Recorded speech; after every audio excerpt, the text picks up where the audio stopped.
How you doing? This is Jason, creator of 725 Credit Score here in Memphis, Tennessee. And if you look above me real quick, you'll see my guy Bo. Bo asked a very interesting question. This is one of the reasons, another reason, 'cause I say that like every 3 videos, this is the reason. But this is what really helped me out, was learning about interest. And his question was, he's thinking about getting a car, and he wants to know what a good interest rate is. Well, the way the market goes, the interest rate, they fluctuate. So it's not a definite thing to say, okay, this is a good interest rate or this is a bad interest rate. I'll throw one out there. I probably wouldn't go past 6 or 7% on getting a car if I've already got credit established. If I don't have much, I probably wouldn't go past like 12. 13 at the very most if I don't have any credit. So, but I'm going to tell you a way to be able to have more and spend less. What interest is it's the fee for borrowed money. And so it's the extra money on top of what you have to pay back anytime that you borrow any type of money. And the better your credit is, the lower your interest rate is going to be. So an example of this is, let's say that you're going to get a car. If you go right when you're 18 years old, let's say you get a job, you're going to school. If you're not going to school, whatever, you make $11, $12 an hour. So you're like, I'm ready to upgrade like Beyonce. So you want to get you some, cold AC, thinking about getting some rims, so you put some rims on, look real nice for the ladies too. I know you all do that now. So you go to the lot, you'll look at several cars. Let's say you're going to get a $14,000 car, which is nice, for being 18 years old. And if you don't have much credit established, if you go and get a $14,000 car, if you have a 13% interest rate, I already had the math laced out, you're looking at paying $471.72 for 36 months.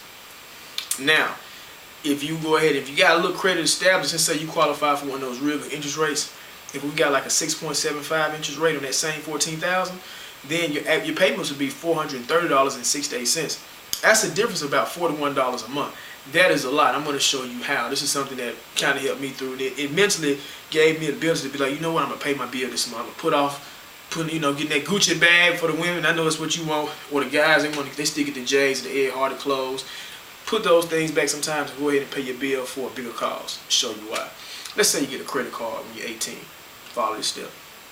You pay it for about 6 months or whatever. Well, that's how you qualify for those nice interest rates, because when the bank review your credit, they're going to say, wow, this person handles their responsibilities well. So we can go ahead and approve them for a better interest rate. So sometimes by just waiting, just say, okay, stay in focus, my little focus thing. And we'll wait like 6 months or whatever before I get a new car, I'll build my credit up first. I just don't want to jump into it. You actually are able to get a better deal anytime that you apply for a loan. Other factors that are going to involve on getting loans are the terms. You got 3 years, 4 years, and 5 years. I put anything over 60 months, you're crazy if you're young. Try to stay within 3, 4, or 5 years. The shorter the term, typically the lower the interest rate. And same thing with houses too, like a 15-year loan. My dad always told me to get a 15-year loan. If you heard it from one person in your life, I always try to get you a 15-year loan when you buy a house. You look at the difference between the price monthly for 15 and 30. Most times it might be like $100, $150, depending on how much the loan is. Not that big of a difference, but it's a difference of 15 years. That's a big difference. So take that into consideration. But look at the years. Also, whether it's a new or a used car, that plays a factor. I hadn't figured that out yet. I've been looking for the answer, but it plays a factor.